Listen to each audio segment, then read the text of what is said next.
Good morning, dear students. So today in this video lecture we will be discussing about the broader meaning of democracy.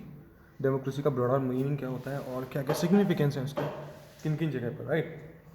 So in this chapter we have considered the meaning of democracy in a limited and descriptive sense. हमने छोटे छोटे part में इसके meaning को समझा है. We have understood democracy as a form of government. हमने समझ लिया कि democracy क्या है, एक तरीके की form of government है. This way of defining democracy help us to identify a clear set of minimal features that a democracy must have. इस वजह से हम ये जान पाते हैं कि एक democracy के लिए minimal features क्या required हैं, right? So the most common form that democracy takes in our times is that of representative democracy. जो most common form है democracy की हमारे time पे वो कौन सी है? Representative. You have already read about this in the previous chapter in the countries we call democracy. जिन countries के बारे में हम पढ़ चुके हैं, राइट, जैसे यूएसए हो गई, तो उन कंट्रीज़ में पता है किस तरह से डेमोक्रेसी रन करती है. You have already read about this. In the countries we call democracy all the people do not rule. जहाँ पर डेमोक्रेसी होती है वहाँ पर सारे लोग रूल नहीं करते. A majority is allowed to take decisions on behalf of the people. जो मेजॉरिटी होती है वो उनके रिप्रेजेंटेटिव जो होते हैं वो रूल करते हैं. उनकी रिप्रेजेंटेटिव क्या करते हैं? लॉ बनाते हैं. Even the majority does not rule directly. The majority of people rule through their elected representative. जो majority of people है उनको रूल कौन कराता है? उनके जो रिप्रेजेंटेटिव हैं वो रूल कराते हैं. This become necessary because अब ये necessary क्यों हो गया? Modern democracy involves such a large number of people that it is physically impossible for them to sit together and take a collective decision. किसी एक जगह भीड़ लग जाए तो वहाँ पर डिसीजन मेकिंग करना इम्पॉसिबल हो जाता है, राइट? इसलिए लोग क्या करते हैं? अपने रिप्रेजेंटेटिव को चुनते हैं और वो उनके लिए क्या करते हैं? लॉज बनाते हैं, राइट? इसलिए क्या है? रिप्रेजेंटेटिव डेमोक्रेसी ज़्यादा बेटर है. Then even if they could, the citizen does not have the time, the desire और the skills to take part in all the decisions.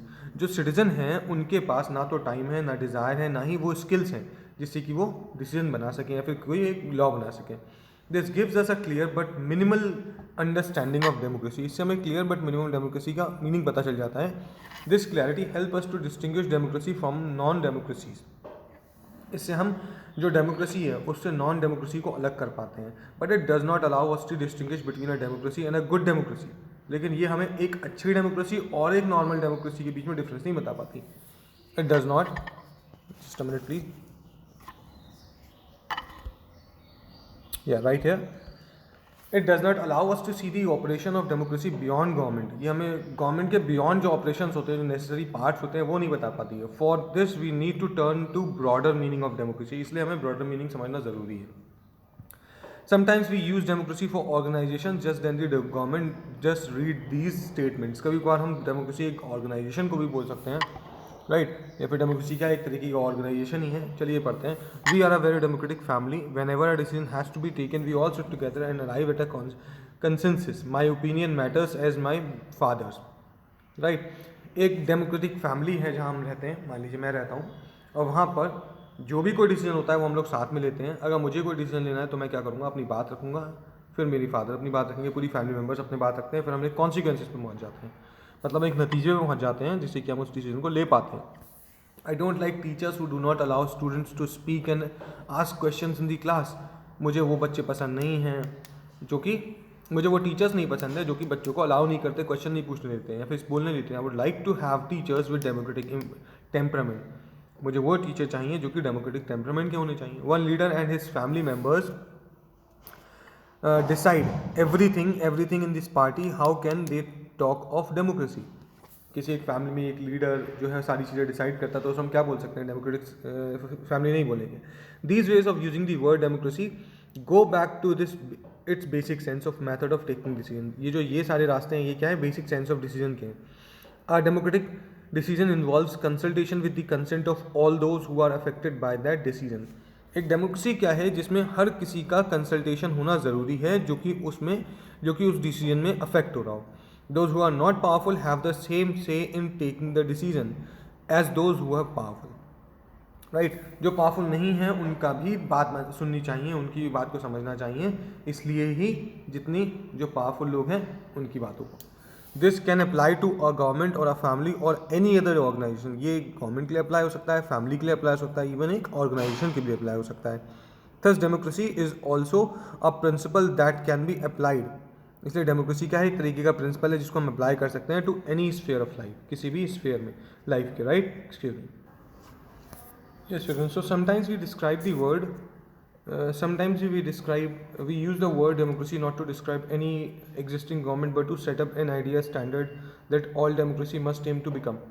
कभी कभार हम कुछ स्टैंडर्ड को सेट करने के लिए भी हम डेमोक्रेसी वर्ड का यूज़ करते हैं, राइट? ज़रूरी नहीं कि हम एग्जिस्टिंग गवर्नमेंट के लिए या फिर पर्टिकुलर गवर्नमेंट के लिए हम ऐसे वर्ड को बोलें.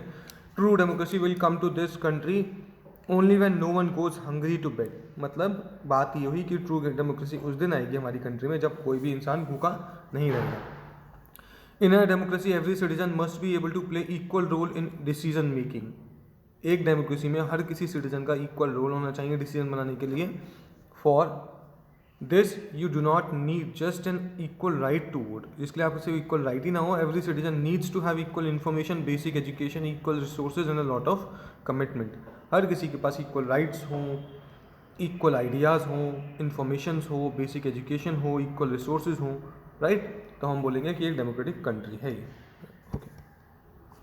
If we take these ideas seriously, then no country in the world is a democracy. अगर हम इस आइडिया को सीरियसली लें तो कोई भी कंट्री वर्ल्ड में डेमोक्रेसी नहीं है. Yet an understanding of democracy is an ideal reminds of us of why we value democracy. एक आइडियल रिमाइंडर ठीक है कि हम क्यों वैल्यू करते हैं डेमोक्रेसी को. इट इनेबल्स अस टू जज an existing democracy and identify it's weakness. जिसकी वजह से क्या होता है कि हम अपनी डेमोक्रेसी को आइडेंटिफाई कर पाते हैं किस तरह से बेटर हो सकती है, फिर हम उसकी जो फ्लॉज हैं उसको निकाल सकते हैं सामने, right? It helps us to distinguish between a minimal democracy and a good democracy. इसके थ्रू हमें ये पता चलता है कि कैसे डेमोक्रेसी हम बेटर कर सकते हैं. In this book we do not deal much with expand notion of democracy. इस बुक में हम बहुत ज़्यादा तो नहीं पढ़ेंगे और फोकस है with some core institutional features. यहाँ हम सिर्फ कोर इंस्टीट्यूशनल फीचर्स के बारे में पढ़ेंगे, समझेंगे of democracy as a form of government. Next year you will read more about a democratic society and a way evaluating our democracy. Next year आप class 10 में जब होंगे तो थोड़ा सा ज़्यादा पढ़ेंगे डेमोक्रेसी के बारे में. At this stage we just need to note that democracy can apply to many spheres of life. यहाँ हम ये समझ सकते हैं कि डेमोक्रेसी अलग अलग जगह पे अप्लाई होती है. There can be various ways of taking decision in a democratic manner. अलग अलग तौर तरीके होते हैं डेमोक्रेटिक मैनर में डिसीजन लेने के, as long as the basic principle of constitution consultation on an equal basis is accepted. जब तक हम दूसरों से कंसल्ट करके कोई एक डिसीजन बनाते रहते हैं उसको हम डेमोक्रेसी बोलेंगे. The most common form of democracy in today's world is rule through people's elected representative. आज का जो सबसे ज़्यादा कॉमन डेमोक्रेटिक वर्ड का रूल है, हम ये बोल सकते हैं जो डेमोक्रेटिक गवर्नमेंट है वो क्या है, रिप्रेजेंटेटिव है. Representative. We shall read more about that in chapter 4. हम इसके बारे में बाकी चैप्टर्स में पढ़ेंगे. But in the community is small but if the community is small there can be other ways of taking democratic decision. अगर community छोटी है तो हम ज़्यादा बेटर तरीके से या फिर हम ज़्यादा डिफरेंट तरीके से डेमोक्रेटिक डिसीजन ले सकते हैं. All the people can sit together. सारे लोग एक साथ बैठ जाएं, डिसीजन ले लें. दिस इज़ हाउ ग्राम सभा should work in a village. जिस तरीके से ग्राम सभा वर्क करती है विलेज में. Can you think of some other democratic ways of decision making? क्या आप कोई और दूसरा तरीका जानते हैं डिसीजन मेकिंग का जो कि अप्लाई हो सके, right? This also means that no country is a perfect country. इसका मतलब ये हुआ कि कोई भी कंट्री परफेक्ट नहीं है. The features of democracy that we discuss in this chapter provide only the minimum condition of a democracy. इस चैप्टर में जो हमने पढ़ा है, फीचर्स जो पढ़े हैं वो क्या है, मिनिमम कंडीशन है किसी एक डेमोक्रेसी के लिए. That does not make it ideal democracy. जिसकी वजह से कोई एक आइडियल डेमोक्रेसी नहीं बनती है. Every democracy has to try to realise the ideals of democratic decision making. हर डेमोक्रेसी को कोशिश ये करनी चाहिए कि अच्छा एक बेटर आइडियल डिसीजन मेकिंग होनी चाहिए. This can not be achieved once and for all. एक बार में ये अचीव नहीं हो सकता. This requires a constant effort to save and strengthen democracy. इसके लिए रेगुलर एफर्ट्स की ज़रूरत है डेमोक्रेसी के लिए, राइट? जिसको स्ट्रेंथन किया जा सके डेमोक्रेटिक वैल्यूज से. What we do as citizen can make a difference to making a country more or less democratic. जो भी हम करते हैं उसकी वजह से हमारी जो कंट्री होती है ज़्यादा या फिर कम डेमोक्रेसी बनती है. This is the strength and the weakness of democracy. यही स्ट्रेंथ है, यही वीकनेस है डेमोक्रेसी की. The fate of the country depends on not just what the rulers do but mainly in what we citizens do, right? जो fate है वो ये बताता है कि डेमोक्रेसी सिर्फ रूलर्स के काम करने से नहीं बनती है. डेमोक्रेसी हमारे जो सिटीजन होते हैं उनके काम करने से बनती है. This is what distinguish democracy from other forms of government. यही डेमोक्रेसी को बाकी फॉर्म से अलग बनाती है. Other forms of government like monarchy, dictatorship, one party rule do not require all citizens to take political part. In fact, most non-democratic governments would like citizens not to take part in politics. ज़्यादा non democratic government जो है वहाँ पर government allow नहीं करती लोगों को participate करने में, but democracy depends on active political participation by all the citizen, that is why a study of democracy must focus on democratic politics. इसलिए जो डेमोक्रेसी होती है उसमें हर किसी को अलाउ होता है वोट देना, वो इलेक्शंस लड़ सकते हैं, राइट। इसलिए यही सारी चीज़ें क्या करती हैं, एक डेमोक्रेसी को बेस्ट बनाती है। Thank you very much for joining class.